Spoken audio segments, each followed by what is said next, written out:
সভা মঞ্চ থেকে প্রধানমন্ত্রী তার ছবি চেয়ে নিলেন এই যুবতীর কাছ থেকে। দেশের প্রধানমন্ত্রী আসছেন অশোকনগরে, বাড়ির সামনেই হরিপুর ময়দানে সভা করবেন তিনি।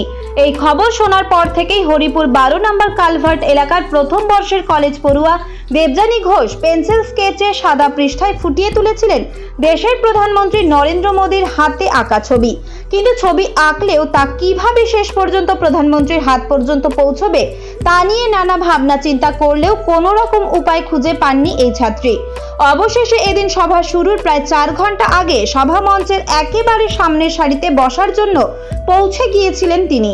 প্রধানমন্ত্রীর হাতে আঁকা সেই ছবিও সঙ্গে নিয়ে আসেন দেবযানী। দীর্ঘ অপেক্ষার পর অবশেষে প্রধানমন্ত্রী মঞ্চে উঠতেই বিজেপি কর্মী সমর্থকদের মাঝেও মোদীর জয় জয়কার করতে থাকেন এই ছাত্রী। তখন থেকেই হাতে মোদীর ছবি নিয়ে নানাভাবে মঞ্চের দিকে তাক করে ধরে দাঁড়িয়ে থাকতে দেখা যায় এই ছাত্রীকে। মঞ্চ থেকে বক্তৃতা দেওয়ার মাঝেই ছাত্রীর হাতে আঁকা ছবির দিকে নজর যায় দেশের প্রধানমন্ত্রী নরেন্দ্র মোদীরও। তখনই বক্তৃতার মাঝেই নিরাপত্তার দায়িত্বে থাকা এসপিজির আধিকারিককে নির্দেশ দেন ছবিটি নিয়ে আসার জন্য। সেই মতো এসপিজির আধিকারিকেরা দেবযানীর হাত থেকে ছবি নিয়ে পৌঁছে দেন প্রধানমন্ত্রীর কাছে। প্রধানমন্ত্রী সভা মঞ্চে দাঁড়িয়েই বলেন ছবির পিছনে নাম ঠিকানা লিখে দিতে। আর কয়েক হাজার মানুষের মাঝে প্রধানমন্ত্রী নরেন্দ্র মোদী জানান এই ছাত্রীকে চিঠি পাঠাবেন তিনি।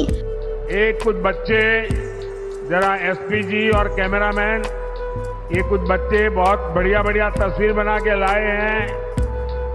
इधर भी एक बेटी कब से खड़ी है, जरा ले लीजिए। आपने एड्रेस लिखा है पीछे, अपना नाम एड्रेस लिख देना, मैं आपको जरूर चिट्ठी भेजूंगा। আর এতেই যেন স্বপ্ন সত্যি হলো হাবড়া শ্রী চৈতন্য কলেজের ছাত্রী দেবযানী ঘোষের। বললেন রাত জেগে বেশ কয়েকদিন ধরেই এঁকেছিলেন এই ছবি। আজ প্রধানমন্ত্রীর কাছে ছবি পৌঁছনোয় যেন স্বপ্ন সত্যি হলো তার। দেবযানী আরও জানান যেন জীবন ধন্য হয়ে গেল। এদিন প্রধানমন্ত্রী নরেন্দ্র মোদীর সভা ঘিরে অশোকনগরে বিজেপি কর্মী সমর্থকদের পাশাপাশি এলাকার মানুষদের ঢল নামতে দেখা যায়। তবে ছাত্রীর দেওয়া প্রধানমন্ত্রীকে এই উপহার যেন অশোকনগরকে গর্বিত করলো বলছেন অনেকেই। বলবো মানে কি বলবো সেটা তো বুঝতে পারছি না, মানে অনেকটাই আনন্দ হচ্ছে, বা সেটা মনের ফিলিংসটা তো আর বলে বোঝানো যায় না যে কতটা আনন্দ হচ্ছে, কতটা কি হচ্ছে। মানে এক কথায় যা বলতে মানে খুব খুব খুব ভালো লাগছে যে ওনার কাছে পর্যন্ত আমার ছবিটা পৌঁছেছে। মানে আমি এতদিন ছোটবেলা থেকে এঁকে আমার মনে হচ্ছে যে আমি সার্থক। আমার ছবি আঁকতে লেগেছে, আমি আগে থেকে একটা মানে উনি আসবে বলে যে আমি ছবিটা এঁকেছিলাম সেটা না, আমি ওটা অনেক আগে থেকেই আঁকা শুরু করেছিলাম। কিন্তু আমি যখনই আসবে শুনেছি তখনই আমি প্রিপারেশনটা নেওয়া শুরু করেছি। তাও প্রিপারেশনটা নিতে আমার 10 দিনের মতন সময় লেগেছে, মানে 15 তারিখ আমি শুরু করেছি টোটাল।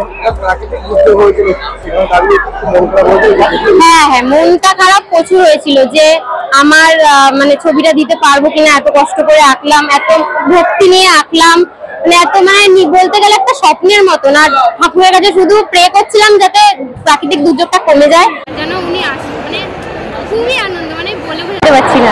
নিজে তোমাকে ডেকে নিয়েছে, কি বলবে তোমার ছবি?